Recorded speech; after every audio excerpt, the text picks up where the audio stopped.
आज आपण बोलणार आहोत महाराष्ट्रातल्या दोन उपद्व्यापी व्यक्तींबाबत। या व्यक्ती वेड्या नाहीत, पूर्णपणे शहाण्या आहेत आणि डोकं शाबूत ठेवून त्या महाराष्ट्रामध्ये विष पसरवण्याचं काम करत आहेत। या व्यक्तींची नावं आहेत, पहिल्या व्यक्तीचं नाव आहे संभाजी उर्फ मनोहर भिडे। त्यांचं खरं नाव आहे मनोहर भिडे, पण बहुजन समाजातल्या तरुणांची दिशाभूल करायला त्यांनी संभाजी हे नाव घेतलं आहे असं सांगितलं जातं। आणि दुसरी व्यक्ती आहेत अभिनेते, सुप्रसिद्ध अभिनेते शरद पोंक्षे। हे दोघंही मधून उचापत्या करत असतात, प्रक्षोभक विधानं करत असतात, वाटेल त्या परिस्थितीत कुणाही महामानवावर टीका करत असतात, चुकीच्या माणसांचा पक्ष उचलून धरत असतात ज्यामुळे वाद होईल आणि मग समाजामध्ये हे पसरायला लागतं आणि लोकांची मनं कलुषित होतात। काल या दोघांनीही असाच काहीसा प्रकार पुन्हा केला आहे। मी सुरुवात करणार आहे संभाजी उर्फ मनोहर भिडे यांच्यापासून, कारण संभाजी भिडेंनी जे केलेलं आहे ते जाहीरपणे केलेलं आहे आणि शरद पोंक्षेंनी जे केलेलं आहे ते स्वतःच्या फेसबुकवर केलेलं आहे। अर्थात हा सुद्धा एक सार्वजनिक प्लॅटफॉर्म आहे, सार्वजनिक व्यासपीठ आहे, त्यामुळे आपण त्यावर चर्चा करू शकतो आणि पोंक्षेंचं काय म्हणणं आहे ते निश्चितपणे तपासू शकतो। संभाजी भिडे सध्या विदर्भाच्या दौऱ्यावर आहेत। अमरावतीमध्ये आपल्या चाहत्यांसमोर भाषण करताना त्यांनी नेहमीच्या पद्धतीने काही प्रक्षोभक विधानं केली। ही विधानं महात्मा गांधींबद्दल होती। ते असं म्हणाले की महात्मा गांधींचं नाव मोहनलाल करमचंद गांधी असलं तरी करमचंद हे त्यांचे वडील नाही आहेत। करमचंद यांना 4 बायका होत्या, हे संभाजी भिडे सांगतायत। करमचंद यांना 4 बायका होत्या, त्यातल्या 4थ्या बायकोपासून गांधीजी झाले असं सांगितलं जातं। परंतु वस्तुस्थिती अशी आहे की गांधीजींचे वडील करमचंद हे एका मुस्लिम जमीनदाराकडे नोकरीला होते आणि तिथे त्यांनी चोरी केली आणि ते पळून गेले। म्हणून या मुस्लिम जमीनदाराने गांधीजींच्या वडिलांची बायको, म्हणजे गांधीजींची नंतर झालेली आईची आहे, तिला पळवून नेली आणि तिला आपल्या घरात बायकोसारखं वागवलं आणि या मुस्लिम जमीनदारापासून त्यांना जो मुलगा झाला तोच हा मोहनदास करमचंद गांधी। म्हणजे संभाजी भिडे आपल्याला काय सांगतायत बघा, मोहनदास करमचंद गांधी उर्फ महात्मा गांधी हे हिंदू नाहीत, ते मुसलमान जमीनदारापासून झालेले आहेत असा शोध ते लावतायत। ज्यांचं डोकं शाबूत आहे, ज्यांनी वाचन केलेलं आहे, ज्यांचं निरीक्षण चांगलं आहे, ज्यांच्याकडे माहितीचा साठा चांगला आहे, त्यांना असं वाटेल की संभाजी भिडे हे मुळात विषारी स्वभावाचे असल्यामुळे अशी विधानं करतायत। ते काय करतायत बघा, ते गांधीजींच्या आयुष्यातल्या खऱ्या गोष्टींची मिश्रण करतायत आणि लोकांपुढे एक नवी कहाणी सांगतायत आणि त्यातून सांगतायत बघा, तुम्ही ज्यांना मानता, तुम्ही ज्यांना महात्मा मानता, ते गांधीजी अशा काय विवाहबाह्य संबंधातून झालेले होते आणि ते मुसलमानापासून झालेले होते। ही एक प्रकारे गांधीजींची बदनामी आहे असं संभाजी भिडेंना वाटत असेल। माझ्यासारखा माणूस असं मानतो की गांधीजी एवढे मोठे होते, एवढे महान होते, त्यांचं कर्तृत्व एवढं महान होतं की अशा क्षुल्लक गोष्टीतून त्यांची बदनामी होऊ शकत नाही। पण संभाजी भिडे हे हिंदुत्ववादी असल्यामुळे, ते संघ परिवाराशी संबंधित असल्यामुळे गांधीजीबद्दलचा अशा प्रकारचा प्रचार करणं हे आपलं कर्तव्य मानतात। म्हणून मी म्हटलं सत्य असत्याची सरमिसळ करतात। त्यांनी काय सांगितलं आहे, गांधीजींच्या वडिलांचं नाव काय होतं, करमचंद होतं। बरोबर आहे, सत्य आहे। करमचंदांना 4 बायका होत्या। म्हणजे संभाजी भिडे आपल्याला असं दाखवायचा प्रयत्न करतायत की गांधीजींच्या वडिलांनी मुसलमानांप्रमाणे 4 बायका केल्या होत्या। वस्तुस्थिती काय होती ते ती आपल्याला सांगत नाहीत। वस्तुस्थिती ही होती की पहिल्या 3 बायकांचं आजारपणामुळे निधन झाल्यावर करमचंदांनी 4था विवाह केला होता। हे संभाजी भिडे आपल्याला सांगत नाहीत आणि फक्त सांगतात की करमचंदांना 4 बायका होत्या। आणि पुढची सगळी जी कहाणी आहे मुस्लिम जमीनदाराची, ही दादांत खोटी कहाणी आहे, हे कोणीही सांगू शकेल। पण संभाजी भिडेंवर काही पुरावा देण्याचं बंधन नाही। ते वाटेल त्या कहाण्या बाहेर फेकू शकतात, पिकवू शकतात, अफवा पिकवू शकतात, कंड्या पिकवू शकतात। पण आपण हे राष्ट्रपिता महात्मा गांधींबद्दल करतो आहोत याचं भान त्यांना नाही असं मी म्हणणार नाही, पण याची पर्वा त्यांना नाही, कारण त्यांना गांधीजींची आणि गांधीजींना मानणाऱ्या सर्व लोकांची बदनामी करायची आहे, हे लक्षात घ्या। तुम्हाला माहिती आहे, ज्यांनी गांधी चरित्र वाचलं आहे त्यांना माहिती आहे, अगदी शाळेतल्या मुलाला माहिती आहे की गांधीजींच्या वडिलांचं नाव करमचंद होतं, मोहनलाल करमचंद गांधी। आणि हे करमचंद जे होते आणि करमचंदांचे जे वडील होते ते सुद्धा पोरबंदर आणि पोरबंदरच्या राजाकडे दिवाण होते, हे लक्षात घ्या.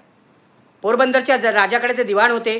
गांधीजींच्या वडिलांना एकदा पोरबंदरच्या राजाकडे दिवाण असताना तो राजा वारल्यानंतर त्या राणीशी काही मतभेद झाले, त्यामुळे सोडून यावं लागलं आणि पुन्हा ते गेले. पुन्हा त्यांना बोलवण्यात आलं राजघराण्यामध्ये, पुन्हा ते दिवाणच झाले. त्यामुळे गांधीजींच्या वडिलांचे वडीलसुद्धा पोरबंदरच्या राजाकडेच होते. त्यामुळे या दोघांपैकी म्हणजे गांधीजींचे आजोबा आणि गांधींचे वडील दोघंही मुसलमान जमीनदाराकडे नोकरीला नव्हते. या दोघांनी जी सेवा केली ती पोरबंदरच्या राजाची केली, हे लक्षात घ्या. हा इतिहास नाकारून संभाजी भिडे विषारी अफवा पसरवण्याचा प्रयत्न करतात. कारण गांधीजींची बदनामी हा संघ परिवाराचा पहिल्यापासून एक प्लॅन आहे, त्यांची योजना आहे, त्यांचं धोरण आहे. बघा, नथुराम गोडसेने गांधींची हत्या केली, गांधींचा खून केला, त्याबद्दल त्याला फाशीची शिक्षा झाली, तरीही गांधी संपले नाहीत. उलट गांधीजींचा विचार वाढला, जगभर पसरला आणि आज संघ परिवारातून आलेल्या पंतप्रधान नरेंद्र मोदींनाही जगात गेल्यावर गांधीजींचंच नाव घ्यावं लागतंय, गांधीजींचाच वारसा सांगावा लागतोय. पण संभाजी भिडे यांच्यासारखे जे अतिरेकी दहशतवादी संघवाले आहेत त्यांना गांधीजींचं हे महात्म्य पटणार कसं? नाईलाजाने संघ परिवाराने आपल्या प्रातस्मरणीय नेत्यांच्या यादीमध्ये गांधीजींचा समावेश केला आहे, तसाच बाबासाहेब आंबेडकरांचा समावेश केला आहे. पण मनातून या दोघांही बद्दल संघ परिवाराला काही प्रेम आहे असं दिसत नाही. म्हणून संभाजी भिडे गांधीजी मुसलमानाचा मुलगा होते किंवा मुसलमानापासून जन्माला आले असं सांगून त्यांची बदनामी करण्याचा प्रयत्न करतात आणि देशातल्या बहुसंख्य हिंदूंचीही दिशाभूल करतात. मित्रो, आज विधानसभेमध्ये काँग्रेसचे नेते माजी मुख्यमंत्री पृथ्वीराज चव्हाण यांनी अशी मागणी केली की संभाजी भिडे यांनी राष्ट्रपित्याबद्दल हे जे विधान केलेलं आहे ते अत्यंत आक्षेपार्ह आहे, बदनामीकारक आहे, त्यांना अटक करा, त्यांच्यावर कारवाई करा. त्यावेळी मुख्यमंत्री एकनाथ शिंदे यांनी उठून सांगितलं की सरकार काय करणार आहे याविषयी आम्ही निवेदन करू, त्यामुळे निवेदनासाठी 2-4 दिवस थांबावं लागेल. मात्र काँग्रेसचे प्रदेशाध्यक्ष नाना पटोले यांनी असं सांगितलेलं आहे की जर 2 दिवसात या संभाजी भिडेंना अटक झाली नाही तर बुधवारी जेव्हा विधिमंडळाचं अधिवेशन पुन्हा चालू होईल त्यावेळी आम्ही सरकारला जाब विचारू. मला माहीत नाही संभाजी भिडेंना अटक होईल की नाही, मला माहीत नाही, किंबहुना होणारच नाही असं मला वाटतंय. याचं कारण हे सरकार जे आहे ते एकनाथ शिंदे, देवेंद्र फडणवीस आणि अजित पवार यांचं सरकार आहे.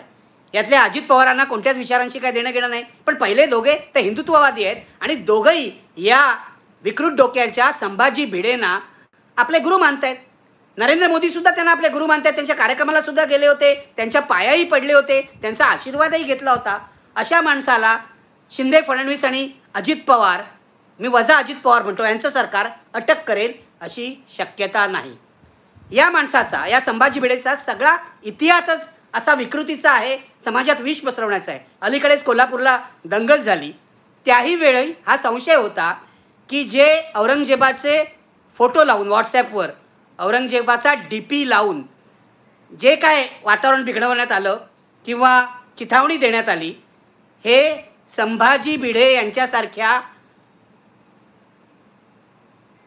व्यक्तींच्या चिथावणीतूनच झालं असावं असा संशय होता. पोलिसांनी अजून काही शोध घेतलेला नाही. पोलीस शोध घेतील असं मला वाटत नाही, कारण हे सरकारच असं जातीयवादी धर्मांध सरकार आहे. त्यामुळे संभाजी भिडे यांच्या सारख्या विकृत व्यक्तीला अगदी भीमा गोरेगावच्या दंगलीपासूनच संरक्षण मिळालेलं आहे.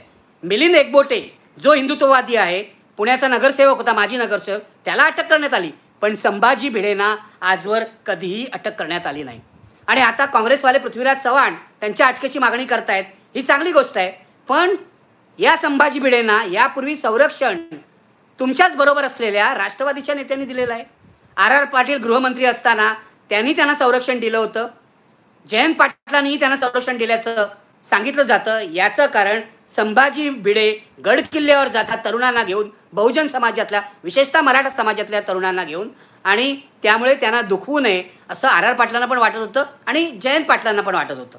एकूण R.R. पाटील गृहमंत्री असताना हा अनुभव मीही घेतला आहे की हिंदुत्ववादी अतिरेकी संघटनांना ते घाबरूनच होते. त्यांना अंगावर घेतलं तर आपली अडचण होईल असं त्यांना वाटत होतं. म्हणजे या संभाजी भिडेंना संरक्षण या सरकारने तर दिलंच आहे, कारण ते हिंदुत्ववादी सरकार आहे, पण पूर्वीच्या काँग्रेस राष्ट्रवादीच्या सरकारनेही दिलं आहे, हे लक्षात घ्या. तेव्हा या संभाजी भिडेंना अशा विकृत उद्गारांबद्दल, महात्मा गांधींचा अपमान केल्याबद्दल काही शिक्षा होईल, त्यांना अटक होईल, त्यांच्यावर कारवाई होईल अशी शक्यता या क्षणाला तरी मला वाटत नाही. मात्र जर देवेंद्र फडणवीस यांच्या सरकारने अशी हिंमत दाखवली तर मी जाहीरपणे त्यांचं अभिनंदन करीन, कारण हा माणूस वाटेल ते बोलत गावभर फिरतो. अंधश्रद्धा, खरं तर अंधश्रद्धा विरोधी जो कायदा आपल्याकडे जादूटोळा विरोधी कायदा, त्यानुसार सुद्धा या संभाजी भिडेंच्या अनेक वक्तव्यांवर कारवाई होऊ शकते. समाजामध्ये विष पसरवण्याबद्दलही कारवाई होऊ शकते, ज्याला हेट स्पीच म्हणतात, द्वेषपूर्ण भाषण, जे तिथे उत्तर भारतामध्ये अनेक भगवे कपडे घातलेले गोसावडे करत असतात, ज्यावर सुप्रीम कोर्टाने ऑब्जेक्शन घेतलं आहे, तशाच प्रकारची भाषणं हे संभाजी भिडे करतात. त्यामुळे त्यांच्यावर कारवाई करणं सहज शक्य आहे, पण ती हिंमत पूर्वीच्या सरकारची नव्हती आणि या सरकारची तर अजिबात नाही, हे मी तुम्हाला सांगतोय. आता दुसरा मुद्दा हा शरद पोंक्षेंबाबत. शरद पोंक्षे हे नट आहेत, समाजातल्या एका सेक्शनमध्ये ते लोकप्रिय आहेत. त्यांना एका विशिष्ट वर्गाकडून परदेशातून जे NRI मराठी लोक, अनिवासी भारतीय असलेले मराठी लोक आणि विशेषतः उच्चवर्णीय लोक यांच्याकडून मागणी आहे, त्यामुळे त्यांना परदेशी भाषणासाठी वगैरे बोलावणं येतं. ते स्वतःला सावरकरवादी म्हणतात आणि मी नथुराम बोलतोय नावाच्या नाटकामुळे त्यांना मोठी लोकप्रियता मिळाली. तुम्हाला एक गोष्ट सांगतो, हे मी नथुराम बोलतो हे जे नाटक आहे हे मुळात दादांत खोटारडं बोगस नाटक आहे प्रदीप दळवी यांचं. हे नाटक कसं खोटारडं आहे आणि यामध्ये कसा अत्यंत चुकीचा प्रचार केलेला आहे हे यदी फडके, सुप्रसिद्ध इतिहासकार, इतिहास संशोधक यदी फडके यांनी नथुरामायण या पुस्तकात दाखवून दिलेलं आहे. हे पुस्तक मी स्वतः प्रकाशित केलं होतं अक्षर प्रकाशनतर्फे. मला एवढंच सांगायचं आहे की ज्या वेळेला या नथुरामायण मी नथुराम बोलतोय नाटकाचा वाद झाला, त्याच्यावर बंदीची मागणी करण्यात आली, तेव्हा यदी फडके असं म्हणाले, या नाटकातले जे दोष आहे, या नाटकात जी दिशाभूल केली आहे ती आपण एक्सपोज केली पाहिजे, म्हणून नथुरामायण हे पुस्तक काढण्यात आलं. असं हे नाटक आहे, असं हे बोगस नाटक आहे. पण समाजाला एक विशिष्ट वर्ग असतो ज्याला हा भारतातला पहिला दहशतवादी नथुराम गोडसे आपला हिरो वाटतो, कारण गांधीजींना त्याने मारलं. गांधी द्वेष तर या ब्राह्मणी प्रवृत्तीच्या वर्गाच्या अंगातच भिनलेला आहे पहिल्यापासून. 1920ला लोकमान्य टिळक गेले आणि भारतीय स्वातंत्र्य लढ्याचं नेतृत्व गांधीजींकडे आलं. ते मुळातलं दुःख आहे या सगळ्या ब्राह्मणी प्रवृत्तीच्या लोकांच्या, की हे गांधीजी जे आपल्या जातीचे, आपल्या वर्गाचे नाहीत, ते या स्वातंत्र्य लढ्याचे नेते बनले आणि आपल्या सावरकरांना कोणी विचारलं नाही, हे त्यांचं दुःख आहे. त्यामुळे गांधी द्वेष हा त्यांच्या मुळामध्ये रक्तातच भिनलेला आहे, तसाच तो शरद पोंक्षेंच्या रक्तात भिनलेला आहे. त्यामुळे नथुराम गोडसेचं गुणगान ते करत असतात, मुसलमानांवर टीका करत असतात, सावरकरांपेक्षा सावरकर हे गांधींपेक्षा मोठे आहेत असं म्हणत असतात आणि मग ते विधान मागे घेत असतात. या शरद पोंक्षेंनी काल जे केलं ते अत्यंत आक्षेपार्ह आहे. खरं तर शरद पोंक्षेंची मुलगी ही कमर्शियल पायलट झाली. काही लोकांचा समज आहे ती हवाई दलात, भारतीय हवाई दलात वगैरे पायलट झाली, तसं नाही आहे. ती परदेशात जाऊन शिकून कमर्शियल पायलट झाली. चांगलं आहे, शुभेच्छा द्या, अभिनंदन करा, सर्वांनी अभिनंदन करा, मीही करतो. जर एखादी मराठी तरुण मुलगी परदेशी जाऊन शिकून पायलट होणार असेल तर तिचं अभिनंदन करायला पाहिजे. बापाला तर आनंद होणारच. त्यामुळे शरद पोंक्षेंना आनंद झाला यात काय आश्चर्य नाही. वडील म्हणून त्यांनी अभिनंदन करायला पाहिजे होतं, तिच्या यशाचा आनंद घ्यायला पाहिजे होता. पण माणसाचा स्वभाव जर मुळात विकृत असेल, माणसाचा स्वभाव मुळात विकृत असेल तर तो असा आनंदसुद्धा विषारी बनवतो. शरद पोंक्षेंनी काय केलं काल, त्यांनी फेसबुक पोस्ट लिहिली आपल्या मुलीच्या अभिनंदनाची आणि त्याच्यामध्ये कारण नसताना लिहिलं, कोणतीही सवलत न घेता, आरक्षण न घेता हे यश माझ्या मुलीने मिळवलेलं आहे. म्हणजे आरक्षण न घेता, सवलत न घेता, म्हणजे आरक्षण घेणारे, सवलत घेणारे लोक कमी प्रतीचे असतात, आरक्षण घेणारे लोक गुन्हा करतात, सवलत जे ज्यांना मिळते ते गुन्हा करतात आणि तुमची मुलगी त्यांच्यापेक्षा श्रेष्ठ आहे. काय ही ब्राह्मणी वृत्ती आहे, ही अत्यंत विषारी वृत्ती आहे, ही अत्यंत संकुचित वृत्ती आहे. या देशामध्ये आरक्षण का आलं त्याविषयी घटना समितीमध्ये मोठी चर्चा झालेली आहे आणि डॉक्टर बाबासाहेब आंबेडकरांना श्रेय जातं की त्यांनी अनुसूचित जाती आणि जमातींना आरक्षण दिलं आणि मंडल आयोग आल्यानंतर व्ही पी सिंग पंतप्रधान असताना मंडल आयोगाची अंमलबजावणी झाल्यानंतर ओबीसीजना अन्य मागासवर्गीयांना आरक्षण मिळालं. SC STला मिळालेल्या आरक्षणामुळे आणि अन्य मागासवर्गीयांना म्हणजे ओबीसीजना मिळालेल्या आरक्षणामुळे त्यांच्या आयुष्यामध्ये आमूलाग्र फरक झालेला आहे. आपण बघतोय, अनेक अभ्यास प्रसिद्ध झाले आहेत, त्यामध्ये दिसतंय की या आरक्षणामुळे SC ST OBCs यांची आर्थिक, सामाजिक आणि राजकीय सुद्धा प्रगती व्हायला मदत झालेली आहे. आता शरद पोंक्षे यांची ब्राह्मणी वृत्ती अशी आहे की जुनी जळमट अंगावर घेऊन फिरायचं. त्यामुळे त्यांना मनातून हे मान्य नाही की कोणीतरी मोठा होतो आणि त्यातून तो OBC असला, बहुजन असला, दलित असला, आदिवासी असला तर त्यांच्या पोटात अधिक दुखतं. त्यामुळे SC ST OBCना जे आरक्षण मिळालं आहे त्या विरोधात ते बाकीच्या हिंदुत्ववाद्यांप्रमाणेच पहिल्यापासून आहेत आणि म्हणून काल त्यांनी ही उगाच खोड काढलेली आहे. माझ्या मते ही सरळ सरळ विकृती आहे. आपल्या मुलीच्या यशाचा आनंद घ्या ना, निर्भेळ आनंद घ्या. मात्र ज्याला त्यावेळेलाही अशा प्रकारचा संकुचितपणा करावासा वाटतो त्या माणसाचा स्वभाव किती कर्मदरिद्री आहे हे तुम्ही बघू शकता. मित्रहो, एका बाजूला संभाजी भिडेंसारखी माणसं आहेत, दुसऱ्या बाजूला शरद पोंक्षेंसारखे समाजामध्ये काड्या घालणारे लोक आहेत, दलितांना डिवसणारे, बहुजनांना डिवसणारे, ओबीसीजना डिवसणारे लोक आहेत. आरक्षणाविषयी ज्या काय चर्चा आजपर्यंत झालेल्या आहे, आरक्षण कशासाठी, आरक्षणामुळे जाती संस्था मागे पडायला कशी मदत होईल, आरक्षणामुळे बहुजन समाजाचा उद्धार कसा होईल, दलित आदिवासींचा उद्धार याविषयी खूप लिहिलेलं आहे. शरद पोंक्षे, तुम्हाला जर काहीतरी एक क्षुल्लक हिंदुत्ववादी पॅम्पलेट वाचण्यापेक्षा वेळ असेल तर हे जरूर वाचा आणि हा धंदा बंद करा दुसऱ्याचा द्वेष करण्याचा. तुम्हाला यश मिळो, तुमच्या कुटुंबाला यश मिळो, तुम्ही कॅन्सरमधून बरे झालात याबद्दल आम्हालाही बरं वाटलं. मात्र दुसऱ्याचा द्वेष करू नका, कृपया दुसऱ्याचा द्वेष करू नका. मित्र, मी ही गोष्ट महत्त्वाची अशासाठी मानतो की हा द्वेष जो आहे तो फक्त आरक्षणाचा नाही आहे. या द्वेषाचा प्रवास कुठे जातो मी तुम्हाला सांगतो. या द्वेषाचा प्रवास हा थेट डॉक्टर बाबासाहेब आंबेडकरांचा द्वेष करेपर्यंत पोचतो. डॉक्टर बाबासाहेब आंबेडकरांविषयी सुद्धा या उच्चवर्णीय सवर्ण बहुसंख्य समाजाच्या मनामध्ये आजही राग आहे, द्वेष आहे. त्यांच्यामुळे आपल्यावर अन्याय झाला अशी त्यांची भावना आहे जी अत्यंत चुकीची आहे. पण एका बाजूला आरक्षणाचा द्वेष करायचा, दुसऱ्या बाजूला डॉक्टर बाबासाहेब आंबेडकरांचा द्वेष करायचा. आज इतक्या वर्षानंतर 1947 साली या देशाला स्वातंत्र्य मिळालं, 1950 साली आपली घटना अस्तित्वात आली. डॉक्टर बाबासाहेब आंबेडकरांचे या देशावर मोठे उपकार आहेत. घटना समितीचे ते अध्यक्ष होते. एवढी चांगली घटना त्यांनी आपल्याला दिली आणि घटनेमध्ये दिलेलं आरक्षण नसतं तर या समाजामध्ये जी काय थोडीफार प्रगती झालेली आहे, इथल्या पीडितांना, दलितांना जे वाटतं की आपण पुढे जाऊ शकतो, आपल्याला संधी मिळू शकते थोडीफार, अन्याय अजूनही होतोय, जातीयवाद अजूनही आहे, मात्र थोडीफार संधी जी मिळाली आहे ती या आरक्षणामुळे आहे हे लक्षात घ्या. मी जे म्हटलं की आंबेडकरांच्या द्वेषापर्यंत हे पोचतं, मी तुम्हाला सांगतो अलीकडेच एक घटना घडलेली आहे. कारण संभाजी भिडेसुद्धा सांगली जिल्ह्यातून येतात आणि त्या सांगली जिल्ह्यामध्ये बेडर नावाचं गाव आहे. तिथे आंबेडकरांच्या नावाची कमान बांधायला ग्रामपंचायतीने परवानगी नाकारली म्हणून मोठा संघर्ष उभा राहिलेला आहे हे लक्षात घ्या. या कमानीला ग्रामपंचायतीने परवानगी दिली होती. यामध्ये काय गैर आहे? जर डॉक्टर बाबासाहेब आंबेडकरांच्या नावाची कमान गावामध्ये लोकवर्गणीतून उभारत असतील तर ही अभिमानाची गोष्ट आहे.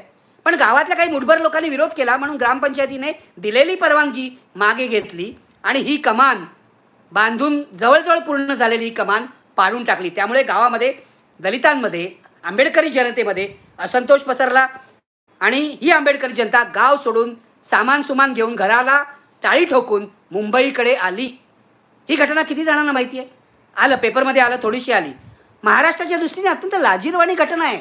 हा जो आंबेडकर द्वेष आहे एका छोट्या गावामध्ये, तो द्वेष आम्ही नामांतराच्या चळवळीच्या वेळेला पाहिला होता, तोच द्वेष खैरलांजीच्या वेळेला पाहिला होता, तोच द्वेष रमाबाई नगरच्या फायरिंगच्या वेळेला पाहिला होता. मित्र, हे फार वेदनादायक आहे. डॉक्टर आंबेडकर हे या देशातल्या सर्वोच्च नेत्यांपैकी एक आहेत. आंबेडकर हे युगपुरुष होते. आंबेडकर काही केवळ दलित जातीपुरते नेते नव्हते हे लक्षात घ्या. या देशाची घटना या महामानवाने तयार केलेली आहे आणि अजूनही 2023 साली एका गावातले लोक आंबेडकरांच्या कमानीला विरोध करतात आणि ही सगळी माणसं जाऊन पोचली मुख्यमंत्री एकनाथ शिंदे आणि देवेंद्र फडणवीस उपमुख्यमंत्री यांच्याकडे. देवेंद्र फडणवीसांनी योग्य केलं, त्यांनी या गावाचे सरपंच आणि उपसरपंच यांच्यावर ॲट्रॉसिटी ॲक्ट लावला. अत्यंत योग्य होतं. जर तुम्ही डॉक्टर आंबेडकरांच्या नावाची कमान पाडून टाकता, कोणालाही न विचारता, कोणाची परवानगी न घेता, काही कारण न देता, तर तुमच्यावर ॲट्रॉसिटी ॲक्टच लागला पाहिजे. मग काय झालं? ही माणसं गावात परत गेली, संघर्ष उभा राहिला. ॲट्रॉसिटी ॲक्ट लावला म्हणून भगव्या टोप्या घालून आणि भगवे शेले घालून हिंदुत्ववाद्यांनी मोर्चा काढला. हिंदुत्ववादी आंबेडकरांविरुद्ध आहे ते आम्हाला माहीत नव्हतं. सुरुवातीला भारतीय जनता पक्षवाले मंडल आयोगाविरुद्ध सुद्धा होते, पण हल्ली ते म्हणतात डॉक्टर बाबासाहेब आंबेडकर प्रातस्मरणीय आहेत, आम्हाला मान्य आहेत. मग अशा वेळेला हिंदुत्ववाद्यांनी डॉक्टर बाबासाहेब आंबेडकरांच्या मुद्द्यावर ॲट्रॉसिटी ॲक्ट लावला विरोध करणाऱ्यांना, म्हणून मोर्चा काढायचं काय कारण होतं हेच मला कळलं नाही. मुद्दा असा आहे, शरद पोंक्षेंच्या मनामध्ये जो द्वेष आहे आरक्षणाविषयी, डॉक्टर आंबेडकरांविषयी, तोच अजूनही या समाजामध्ये आहे. ही अत्यंत दुर्दैवी परिस्थिती आहे, ही अत्यंत वेदनादायक परिस्थिती आहे आणि ही परिस्थिती लवकरात लवकर बदलायला हवी. 47 ते 2023 एवढी वर्ष झाली, स्वातंत्र्याला 75 वर्ष झाली, तरी डॉक्टर आंबेडकरांना हा समाज, विशेषतः सवर्ण समाज, आपला नेता मानत नाही. हे डॉक्टर आंबेडकरांचं न्यून नाही आहे, त्यांचा कमीपणा नाही आहे, हा तुमचा कमीपणा आहे जे मानत नाहीत त्यांचा, त्या उच्चवर्णीयांचा, त्या ब्राह्मणी प्रवृत्तींच्या लोकांचा, जे शरद पोंक्षे किंवा संभाजी भिडे यांच्या प्रवृत्तीचे आहेत. मित्रहो, 2 वात्रट आणि विकृत माणसांविषयी आज बोललेलो आहेत. या व्यक्ती नाहीत, या प्रवृत्ती आहेत, ते लक्षात घ्या. म्हणून मी म्हणतोय की संभाजी भिडे आणि शरद पोंक्षे या महाराष्ट्रातल्या विकृत प्रवृत्ती आहेत. या प्रवृत्तींवर लवकरात लवकर उपाय काढला पाहिजे. सरकारने अशा प्रवृत्तींवर महात्मा गांधी असोत की डॉक्टर आंबेडकर असोत, त्यांना विरोध करणाऱ्या, त्यांच्या विचारांना विरोध करणाऱ्या, समाजात विष पसरवणाऱ्या प्रवृत्तींवर तात्काळ कारवाई केली पाहिजे. नाहीतर मी तुम्हाला सांगतो की अशा प्रकारचं विष पसरत राहिलं तर एक दिवस महाराष्ट्राचा सुद्धा वेगळ्या संदर्भामध्ये मणिपूर व्हायला वेळ लागणार नाही. जातीमध्ये, धर्मामध्ये तंटे निर्माण होतील आणि पुरोगामी बनवणाऱ्या या महाराष्ट्राला, संपूर्ण महाराष्ट्राला अक्षरशः आग लागेल, लक्षात घ्या. म्हणून या विकृत प्रवृत्तीबद्दल बोलणं आवश्यक आहे. काही लोक असं म्हणतात, कशाला संभाजी भिडे आणि शरद पोंक्षे यांच्यासारख्या किरकोळ माणसांविरुद्ध बोलता. इग्नोर करा. इग्नोर करून होत नाही. आजच्या काळामध्ये इग्नोर करून होत नाही, हे लक्षात घ्या. बोलावं लागतं, प्रहार करावा लागतो, त्यांच्यावर कारवाई करा, अशी मागणी करावी लागते. तीच मागणी मी आज करतोय. मला या दोघांनाही सांगायचं आहे, बदला स्वतःला. हे विष पसरवू नका, कारण हे विष समाजात पसरवल्याने समाजाचं तर नुकसान होणारच आहे, पण एक दिवस हे विष तुमचासुद्धा बळी घेणार आहे. मित्रो, एवढाच इशारा देऊन आज थांबतोय. तर मित्रांनो, जर तुम्हाला आमचा व्हिडिओ आवडला असेल तर आमचं चॅनल सबस्क्राईब करा, लाईक करा, शेअर करा आणि बाजूला असलेला बेल आयकॉनवरती प्रेस करा, जेणेकरून तुम्हाला आमच्या चॅनल्सच्या सगळ्या अपडेट्स प्राप्त होतील.